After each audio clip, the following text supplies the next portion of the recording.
thanks for being here. It's a nice, after the Sierrat masterclass, I think it's a nice way to keep going with music and collaboration with between composers and directors.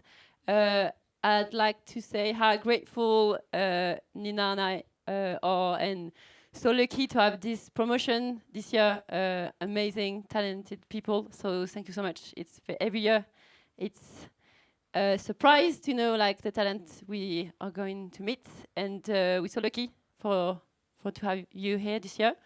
I'd like to say a big thank you to Laura Bell, who's being our tutor, music tutor with the composers and has done the music supervision workshop. Thank you so much for your help. And Laura has been helping us selecting those amazing composers this year as well. Thank you. Nina, gonna introduce you the music pitch. Thank you. Thank you very much. Thank you, Emeline. Thank you. Oh, wow. Thank you. Yes, I'm Nina. I manage the Talent Village program in the frame of the Industry Village. So I would like to say a very, very thank you to Lison Hervé and Jérémy Zelnik, who are both managing the whole Industry Village and make all these things happen. I really want to thank as well our partner for this music pitch, the SSM, and for all the things that we're going through the whole week with the composers and the directors. I really want to thank our tutors, just as Emeline said, Laura Bell for the music parts, Eric Gleinis and Olivier Barbier for the sales and production parts, and Thomas Rousseau for the film festival workshop as well. So what you are going to hear and listen today, this afternoon, is what we call the music pitch. We created a real band this year between upcoming film composers and upcoming directors. We scout them through all different country and paths in Europe, and we create matches between them, and the idea is to create artistic energy for the filmmaker and the composer, and to create at the end a music score for their future project of the directors. So give them a warm applause. Thank you, because it's really hard to share inner things like that. So we are going to begin this session with the very first project, Anywhere, Anytime, by Eliopu, and with the musician Emile Sana. The floor is yours.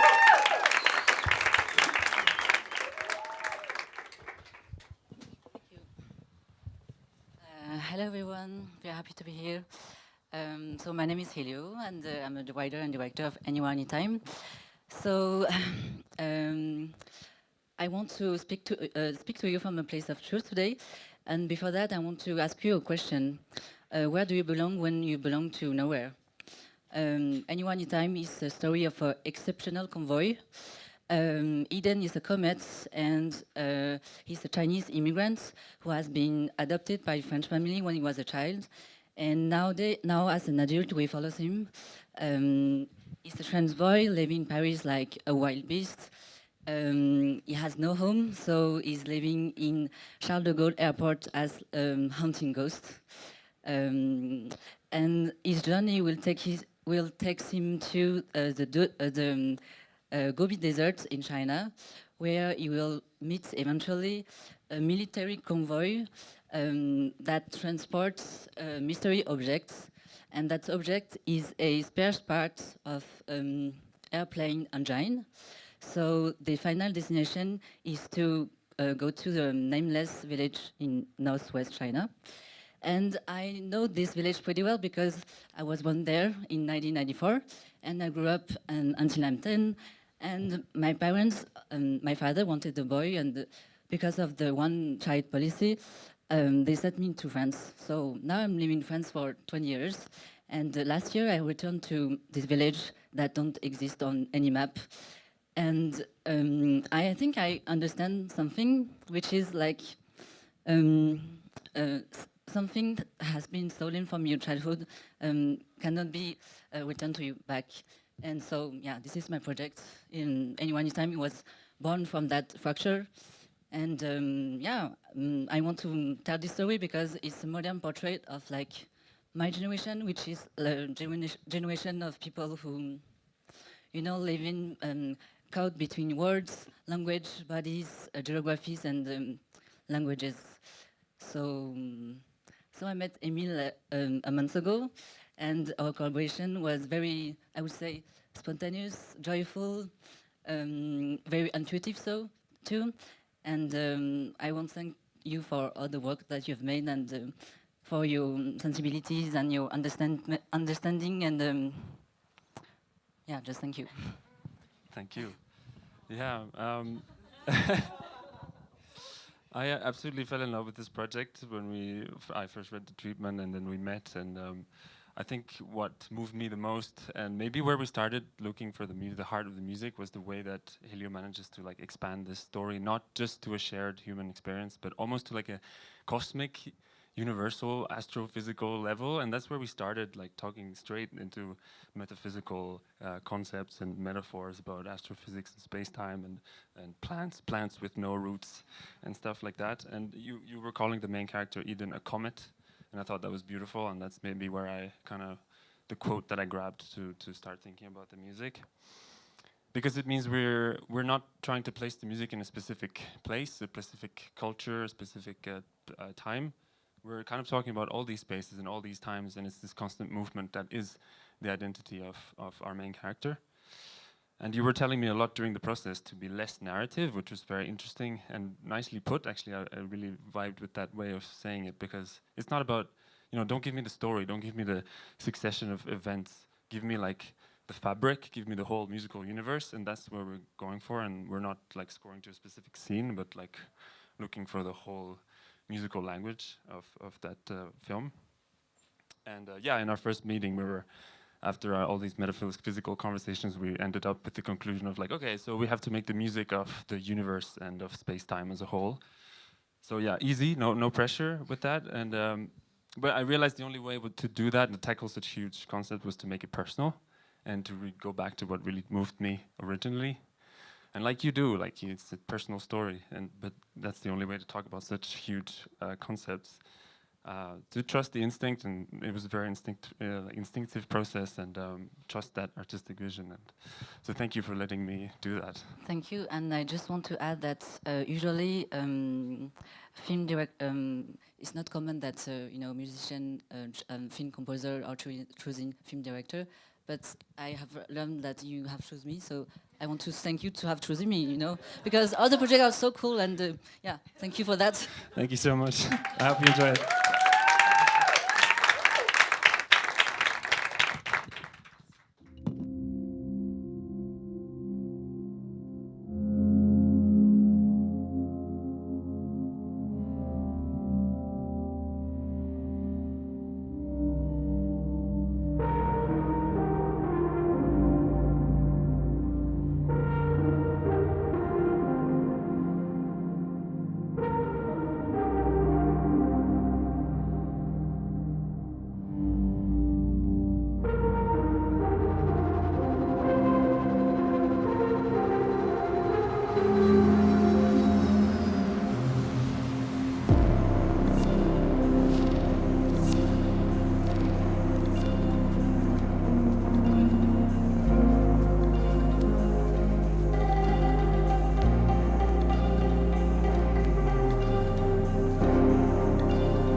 空中飞人，可视落地脑。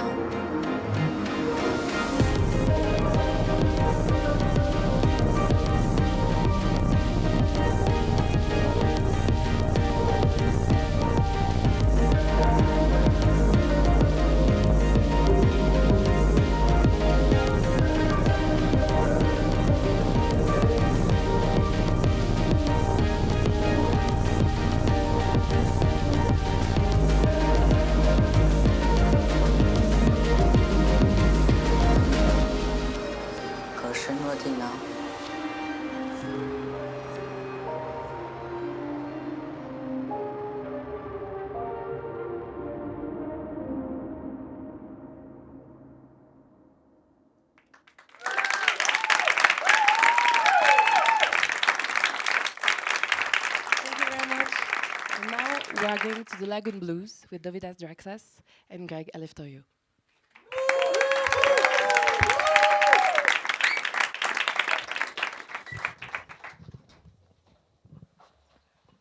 Hello, I'm Dovidas. I'm from Lithuania, and I'm Greg Eleftheriou. I'm from Greece. The project Lagoon Blues talks about a man, Kasparas, who arrives to Curonian Spit looking for a missing woman. And this missing woman is his ex-fiancée, Yeva, who disappeared from his life 4 years ago.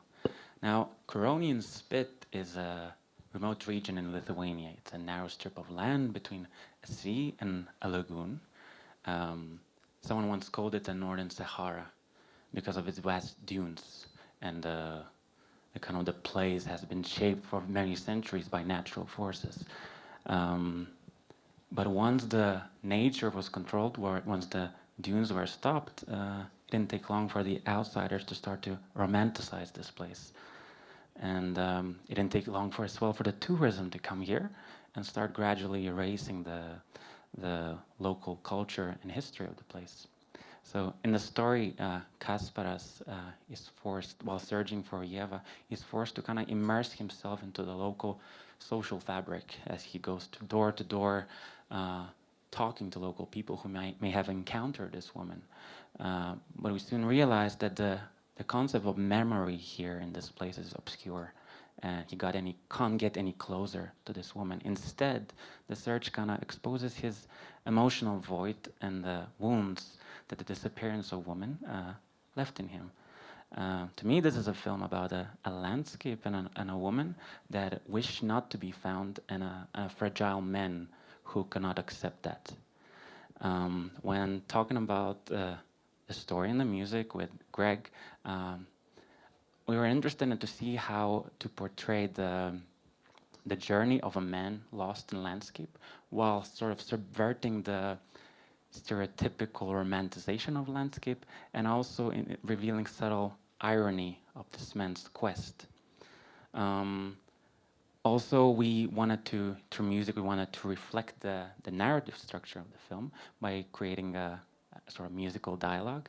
As in the story, as Kasparas searches for Yeva, we told a parallel story of Yeva, who's 4 years ago been meeting the same people and visiting the same places, and that creates indirect dialogue through time between them, although they never physically meet. I'm going to pass on now to Greg to talk about our collaboration and his interpretation of my film. Sure.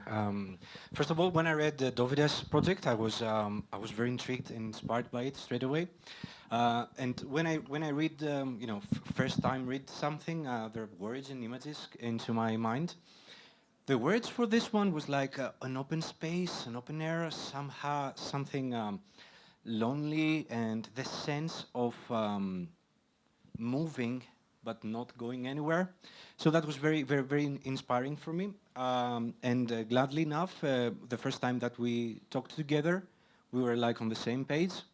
So we take it from there, and I interpreted the air thing with some wind instruments, a baritone saxophone and a clarinet, to somehow shape this musical language of the film. And as Dovidas said, it's about a dialogue. So I tried to create like a musical dialogue, because we have two characters. One character doesn't want to be found, and the other character like searches intensely for the other one. So I decided to do like a very rhythmic, moving saxophone theme that's repetitive for Gasparas. And for Eva, I used the clarinet that's more grounded and it plays some lyrical themes, just you know, to create this interesting, I think, dialogue. Now, in the middle of this piece that I made, there's a song, because in Gaspar's journey, he might come across you know, the local community and where they gather together. So we thought that it's a good idea to have like a song that would portray that irony type of thing, and the lyrics of this song, the fraction of the song, actually verbalizes what Gasparas can't actually tell himself. Somehow it reflects his thoughts. It's in Lithuanian, so I might need to translate it. It says, "I searched for you in the night. Where are you? I searched for you. Where are you?" So yeah, I think that's it. Let's see that. Enjoy it. Thank you. You enjoy it.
Iš gaudavę kiekvieną naktį,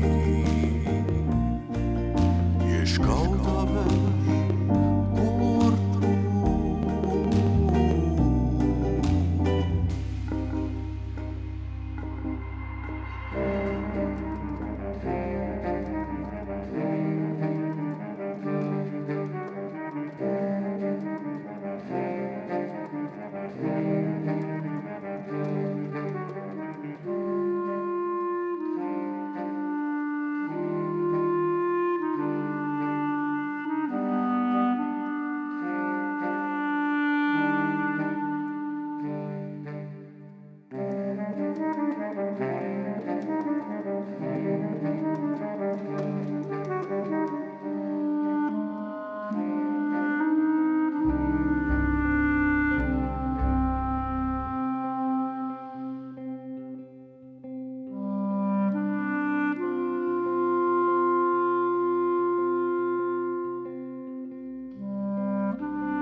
Thank you very much. And now we are welcoming Xin Wang and Min Le Boutin for interpretations.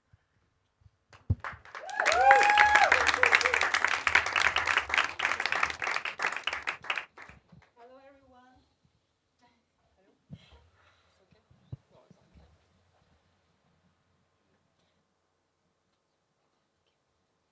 Hello everyone.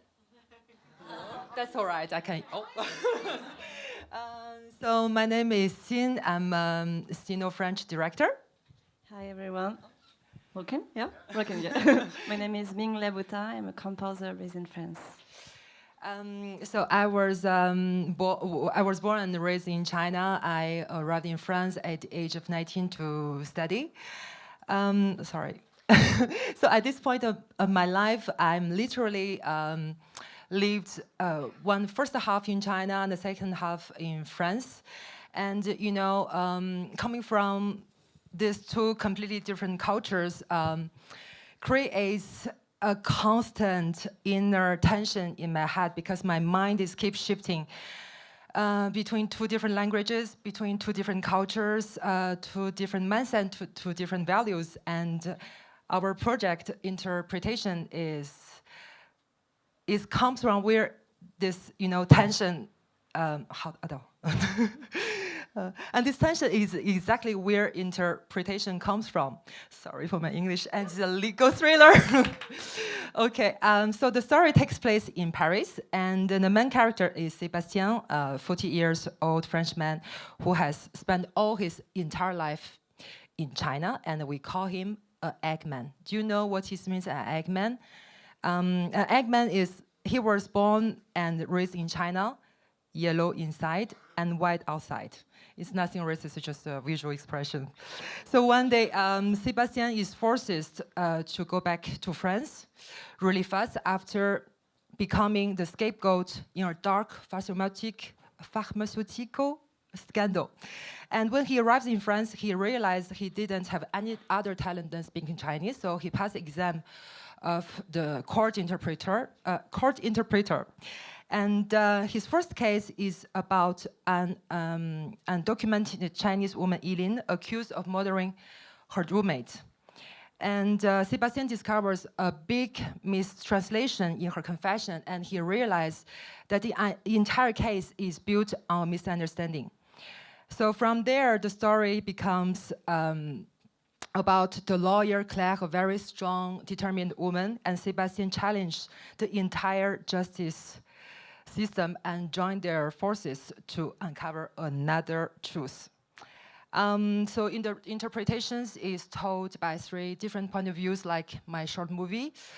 And talking about music, so when I first met Min, we really get very fast human connections. I think it's also because we share the same Asian roots. And we understand, the backgrounds, cultural value, etc. But as I'm still, when I met her, I was not sure how to express myself with music because I didn't imagine any how to say, illustrated score music or composed music. I was more thinking about something like the character listen to music in the film, or a sound design, the exaggerations about the noises, the brass, the sewing machine, etc. But she did something really crazy, you will see. And I will let her explain the process of our work. Please, thank you so much. Thank you, Sin. So yes, I felt very grateful to work on Sin's projects because I've always been very inspired by the notion of silence, and it's such a powerful emotional material for a composer. So for this piece, the intent was to give a voice to silence, to the tensions that is continuous running through the film. So I really focus on creating a minimalist musical language built from soundscapes and textures without any melody. So the goal was to capture the suspension of time and the fragility of realities. This is why I chose to compose from real and concrete sound material. So I had the chance to record this instrument of Bachet Brothers. So they are sculptural acoustic instruments made from metal, from wood and glass. So I had almost 2 hours of recordings of different type of instruments that I cut and used in different ways. So for example, to evoke the silence, I used only the resonance of some instruments. So the piece you will hear is divided in 3 parts. The first one sets the atmosphere with some glass sounds, with a repetition of glass sounds to create the feeling of anxiety that Sin was looking for. The film begins in a textile workshop environment with very bad work conditions, so I use a sample of sewing machine that progressively become oppressive rhythmic pattern. So it's like a stressful ASMR, I would say. In the second part, we enter the castle atmosphere. So it's built from metallic sound impacts. Here, the music speaks about Yilian's character and her paradox. She is muted because she cannot speak any language, but her inner chaos is very, very loud. And finally, the piece ends with a climax of tension and will resolve into a feeling of relief. So one challenging part of this composition process was not feeling too dark because the sound material was very dissonant. So it was about finding the right balance between comfort and discomfort, or between the purity of sound and some irregularities. And finally, I would say that with this collaboration, it allowed us to bring some experimental sound practice into the music composition process for film. And I would say that it almost blurred the lines between sound design and music. So thank you for your attention, and we hope you will enjoy this as much as we enjoyed creating it. Thank you, Min, for doing this. Thank you.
Thank you very much, Zin and Min. And now a warm welcome to Reza Razuli and Lolita Del Pino for Roots and Wines.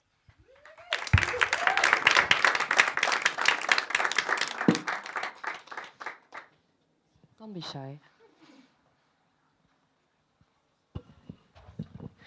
Hello everyone, she's Lolita Del Pino, Australian French composer based in France.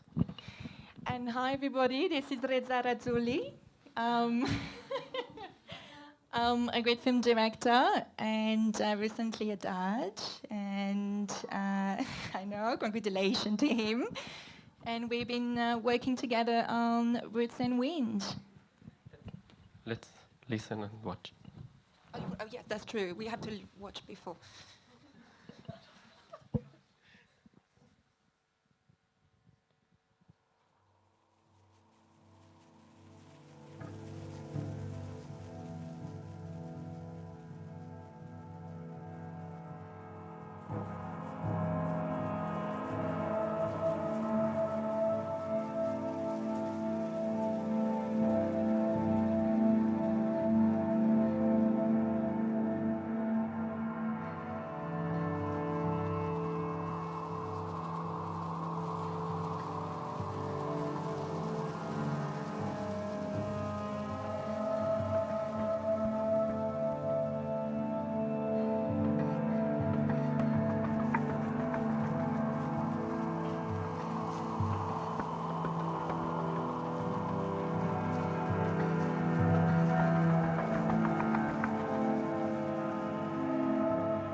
Thank you, everyone. Roots and Wind. It starts with Leila and Konsti, 16 years old. Leila comes from a Syrian refugee family. Since 8 years ago, she lives in Vienna, and Konsti is from Austrian family. In the beginning, they face an unexpected pregnancy, so the only solution is abortion. So they have to find a way to prepare the money for this abortion, and this story has to stay like a secret. And at one point, their family, they get involved, and each of the family member has a different opinion about this situation, so the story goes further. So I work with cliché. I work around the cliché, but this story is just the surface. This story is not about religion. It's not about pregnancy. It's not about two teenagers. It's not about the nationality or migration. It's just about how they feel, how they suffer, but how, in the same time, each of the character, because of this situation, they try to find a solution on their own. So this is an ensemble drama structure. I don't have any classic main character. I don't have any classic twist or like arc for each correction. And the story ends up with abortion. Leila decide to do this. So, Roots, it's about where we come from, and Wind, it's our desire in daily life. Well, I got one. Yes, well, when I read your script, I was really attracted to three things. The topic talks to me, obviously, from personal experience. And there's a fusion of cultures that also talks to me. And there's an intention regarding the meaning of the music. Music with question and not decorate. So, for exchange, Reza asked me he wanted me to feel completely safe and free. So, he told his story, and the main word came as just wind. So, I was thinking the music as wind, and that comes with the motion of power, colors, and textures.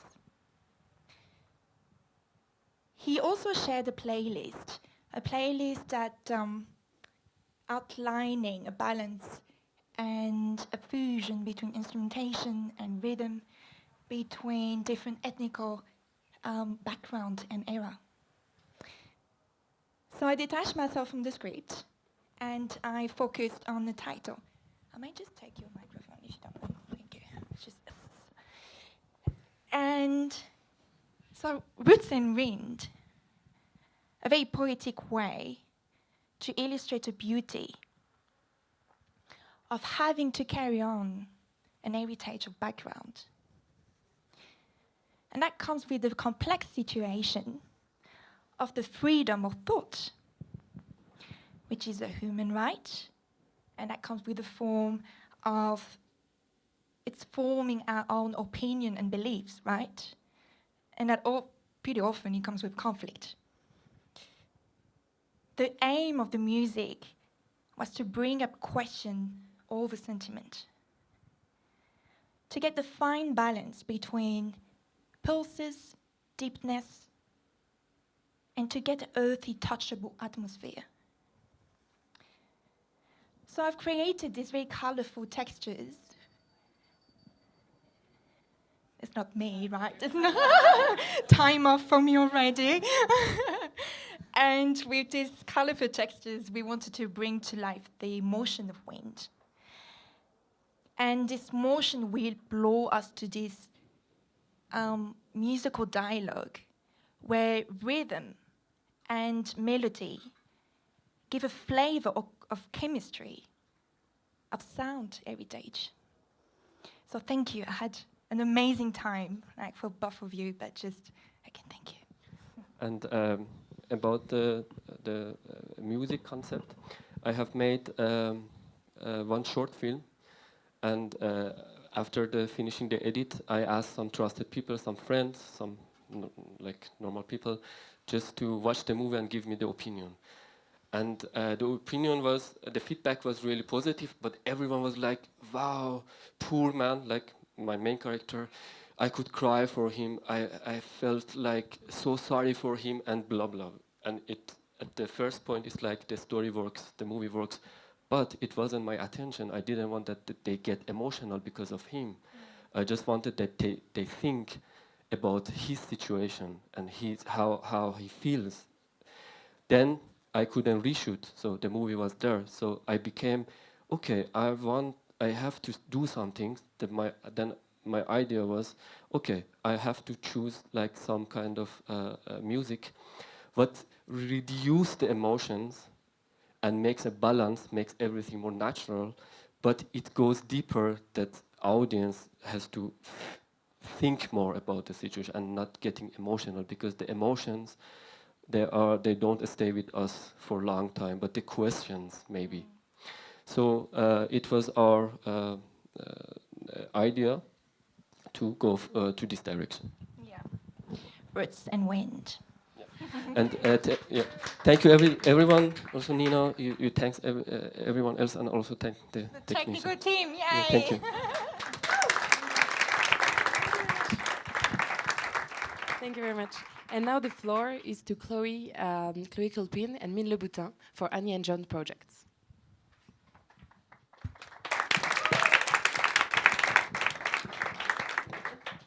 Hello, I think everyone knows Min by now, so I'll introduce myself. My name's Chloe. I'm a filmmaker from London.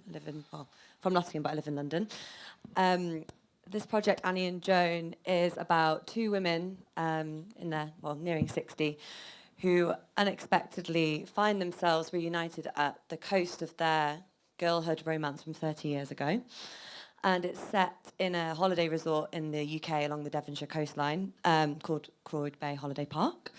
And it basically sort of reunites these two women at a time in their life where, in the context of the UK, the 1967 Sexual Offences Act was about to come in, which decriminalised private sexual activity between men. There was no mention of women. So it's sort of bubbling in the periphery of this. And it's quite an interesting one in terms of, for Min, it was very much an amalgamation of the music of the 60s, the things that they would be listening to, and they were dancing in sort of the entertainment halls, and the kind of internal songs that they would kind of have from when they were 18 and now arriving as women, and embarking on a very, very full love affair.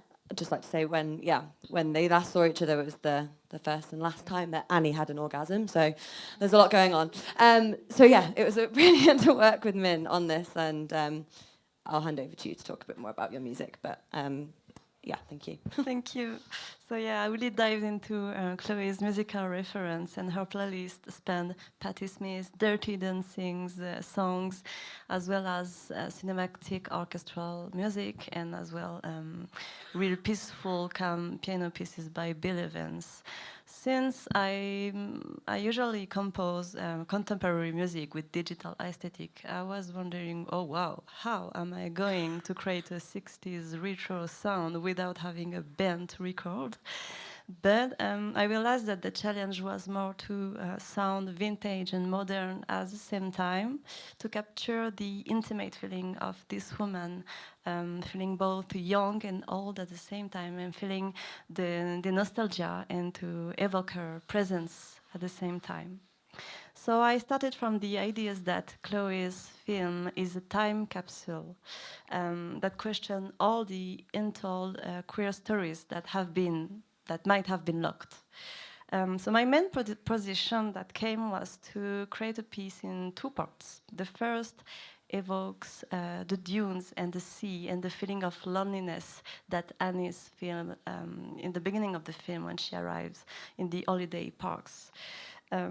So there is a sentence I kept in mind from Chloe's director's note from the beginning of the film. She said it's equal part safety and pure suffocation. So I really went from that. And then the second part come in, like if you start to play a cassette, and then it unlocks the love story, it unlocks the youthfulness, the sense of freedom, and the retro vintage vibe. So it blurs the boundaries of age and lets the music becomes timely and a bit cheesy, I would say. So the first idea was to write a song for this, but I felt that writing lyrics was a bit too literal. So I chose to use my voice to reflect the inner voice of Annie's character. And I tried to do something close to Kate Bush's high notes you will hear. I tried. I also replayed with contrast. So the first time you will hear it's use acoustic piano, shimmery notes, and field recordings of the sea. I recorded in Mauritius 2 years ago. And in the second part, the piano turns into vintage piano sound, really shiny, really romantic. And then Annie's inner voice start to open, so the vocal lines become like a melody of liberation. And Chloe had this beautiful idea that this piece would end with layered voice, like if two women are harmonizing together. So we hope you will get into Annie and Joan's universe with this piece and enjoy listening. And thank you for your attention.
Thank you very much.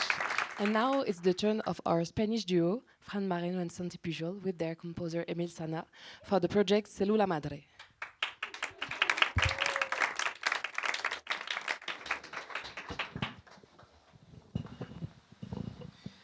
Well, thank you very much for being here. We are Santi, Emil, and I. And yeah, I just want to say thank you to Emil for working with us and making this collaboration so easy and so natural. And yeah, Santi and I are the co-directors of the feature film Célula Madre.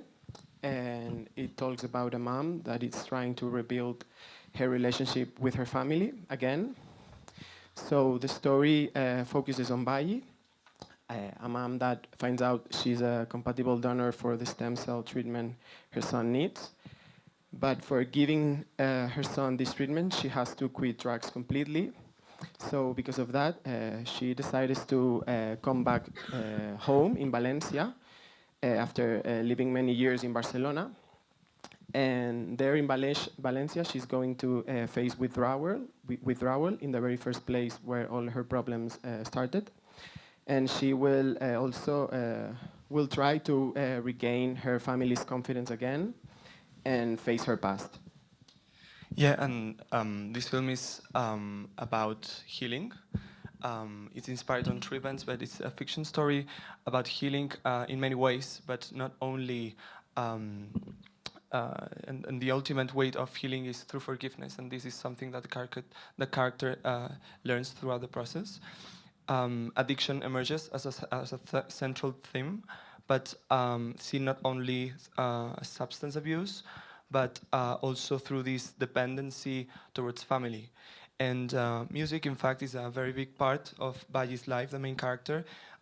She lived La Ruta del Bacalao, which was an underground music movement back in Valencia during the late 80s and the early 90s, which really changed her. And now, years later, she's representing all these wounds that marked a generation trying to seek repair eventually. And we were really inspired by the musical elements of that era, but we were so keen of making them feel through Valle's actual perception, which is memory. She's trying to remember that past, and with Emile, this collaboration worked really well because we tried to construct a conceptual piece based on those elements, and it's like this travel towards the inside of her memory. It comes from this superficial layer, then goes inside, and these notes of nostalgia and hope starts to emerge gradually. Yeah, thanks. Yeah, memory was definitely where we started, and it was a very interesting concept that we started exploring, and starting with concrete sound and musical elements, like you mentioned, from La Ruta, and kind of learning about that and about this dance music movement, and making concrete music, and then showing it to these guys and these deep thinkers right here who were like, okay, how would this sound like if it was the memory of this song? And then again, maybe repeat this many times until we get to the memory of the memory of the memory, and we're left with only the essence, but also the artifacts and all the sonic parasites that come with forgetting, and also the emotional layer that comes with remembering. And we really wanted to use, to think about perception of sound and music as a compositional tool, and not just as a layer of effect. It's really part of the sonic palette, both physically and psychologically, how the sound is perceived. So you'll hear there's the use of multiple spaces at the same time, kind of this blur of perception of where's the sound coming from. Is it from a different room, or is it in her head, or is it a different time, or is it in the present? And then we're kind of condensing the narrative arc of the main character in this piece, going from this blur of perception towards more clarity. And as you mentioned, it's a healing process, and we're kind of introducing this process of reconnecting with the present and reconnecting with her emotions also. So we have emotion kind of rising little by little, while we still have the lingering sort of artifacts of her memory in there. So that's the journey that we're trying to portray, and it doesn't lead anywhere. It doesn't have an end, a ending point. We're just introducing this path that the character takes on. So I hope you feel it while listening, and thank you guys for making us think so deep about music and sound and deconstructing so many things. Thank you. Thank you. Thanks for listening.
Thank you very much. And now we welcome the director Rory Bradley and the compositor Greg Eleftheriou for the project Jomo. Thank you. Hello, I'm Rory Bradley and I'm from Ireland. And I'm Greg again. I'm the same person as before. I'm from Greece. So my project Jomo, it follows the story of Jomo, who is a young man in Kenya, and he's a part of the bike life community there. And he's been leading protests with his friends, and they become a target of the state. And whenever his best friend is abducted and kidnapped, he's forced to flee. He flees to Ireland, where he gets put in a emergency accommodation called IPAS centres, which, like a lot of Europe, is in a lot of crisis at the minute, and people are living in very inhumane conditions. And the only job that he's able to get here is working as a drug runner, disguised as a delivery driver, going around on his bike, delivering drugs. And there's also this rise of the right that's happening, which are targeting IPAS centres, which is all true. I come from a documentary background, so the idea is to embed myself within this world as I develop, so that I can tell the story as sincerely as possible. And yeah, I think it was amazing working with Greg. I think that the idea was that we would try and we would try and create some sort of sound that was given an insight into the internal world of the character, Jomo. Because for me, I think that, you know, I never really understand things through headlines, it's always through character. And that's sort of the approach that I wanted to take with the sound as well. Cool. I have a spontaneous disclaimer to make. Like, I feel cinema is about people mainly, and when I watched your short film, it felt like we were like we grew up in the same neighborhood, yeah. And that's fantastic. Anyway, going back to the project, we connected very well about what the approach that we wanted to have.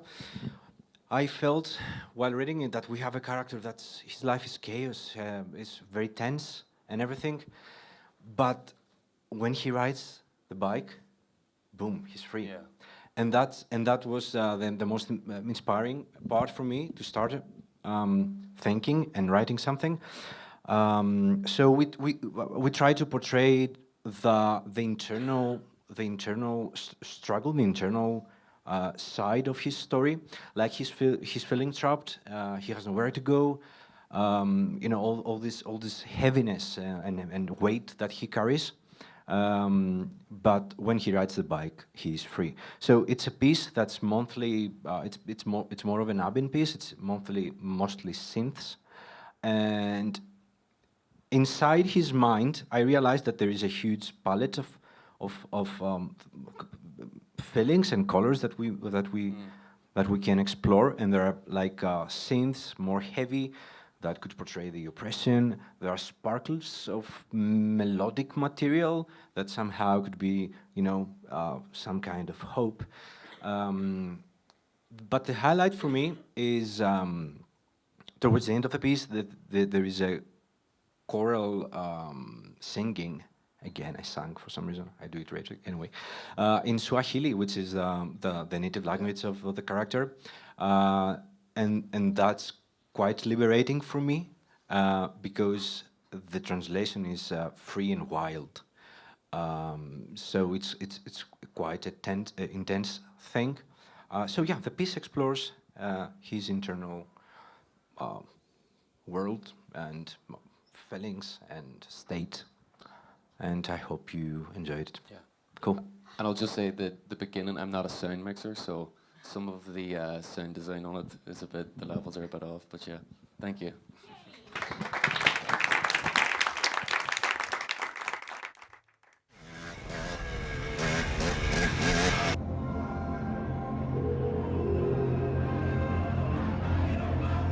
The police are behaving like they're not human.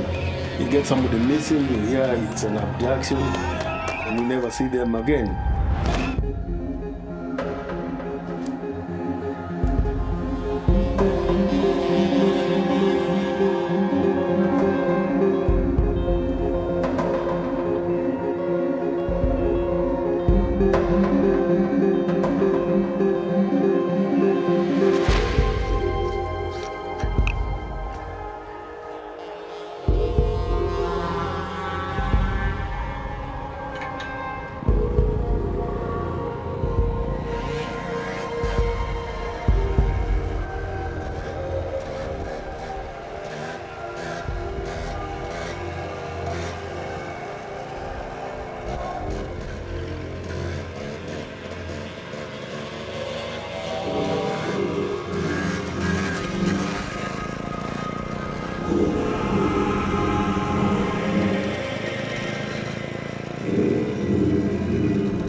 Thank you very much. And last but not least, well, welcome to Xandra Popescu and Lolita Del Pino for the project Daughters of the Burning Hearts.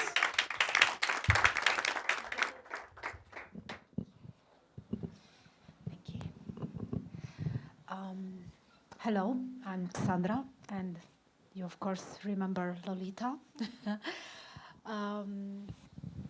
Daughters of the Burning Heart is the name of a nuns order. Founded in the 14th century, their mission was to bury the unclaimed and care for the dying. One monastery survives to this day in a cemetery in the heart of Berlin. Now, these sisters are a kind of their own. They cultivate sexual edging as a form of prayer. They rewrite the Bible as fan fiction, and they collect rare statues of the Virgin Mary. They call themselves matriarchal Catholics and see no contradiction in that. The Church tolerates them because they are miraculous and also quite useful. Their gift is helping those who wish to die cross over to the other side. The ritual involves a pair of red gloves. Once they slip them on, they can grant you the death of your dreams. When one day their work incidentally becomes a media sensation, the Church turns against them. But the sisters won't go down without a fight. Now, when we started to work together, I asked Lolita, of course, for the impossible. I said, it should be Baroque, but also ASMR, dramatic, and playful, and capable to contain contradictions, and yeah, just throwing at her a lot of contradictory terms. And it was very interesting for me to witness how words become sounds, and I was on the floor to realize that she worked with her own voice me too. for the soundtrack of this film. And now, Lolita, please. Yeah, with pleasure. So, The Daughters of the Burning Heart. For our exchange, I asked Sandra to tell her story, to tell her film, for me to absorb her enthusiasm, love, excitement, which is terrifically stimulating for a composer, right? What came out was that the point of view would change throughout the story. So it means that I need to get familiar with all the nuns, not just a specific one. It has to be deep, but funny. Humor, it's important. It's not candlelight, it's fireworks. It's like we're doing champagne. Okay. So for the process, I wanted to focus my first idea without having any specific scene in mind. The aim was to get the sixth sense of the film. So I conceptualized the internal attitude of our nuns. And for that, I established the tone and the musical style. So as we said, it's pretty obvious. The story takes place in 14th century, so we got the Baroque and classical era. Music has a sacred register. And for the tone, we had to find a way to bring up the humor, the parody. So you gave me some names and masterpieces, so Monteverdi, Scarlatti, Rosalia with the last album.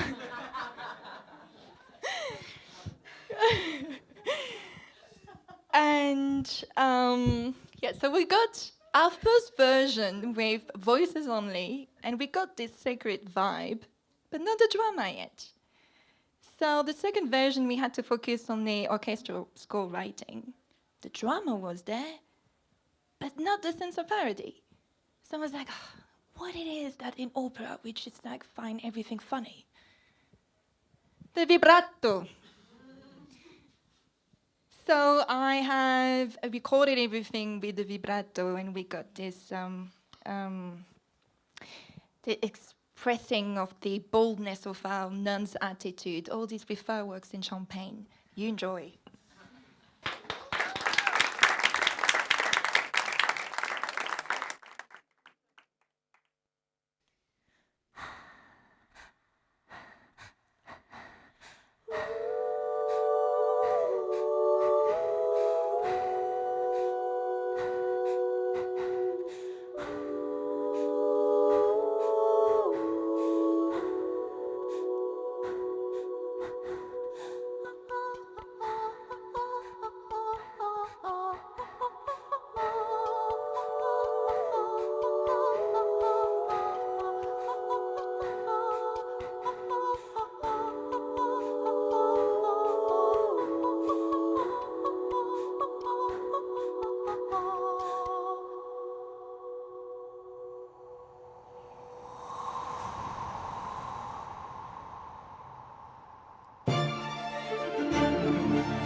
Thank you very much. So that's it for today. I really hope that you enjoy all this stuff as much as we enjoy the time that we spent all together these past few days. Do not hesitate to reach all of them through the industry catalog contacts. They are both incredible and very funny people as they are talented, so really go for it. And I really want to thank you guys for all the stuff that you've done. It makes very sense to me that spending so much time to finding you and now you're here and super, super cool. I want to cry. So maybe just come up to do another group photo, please. I think it could be cool. Yeah.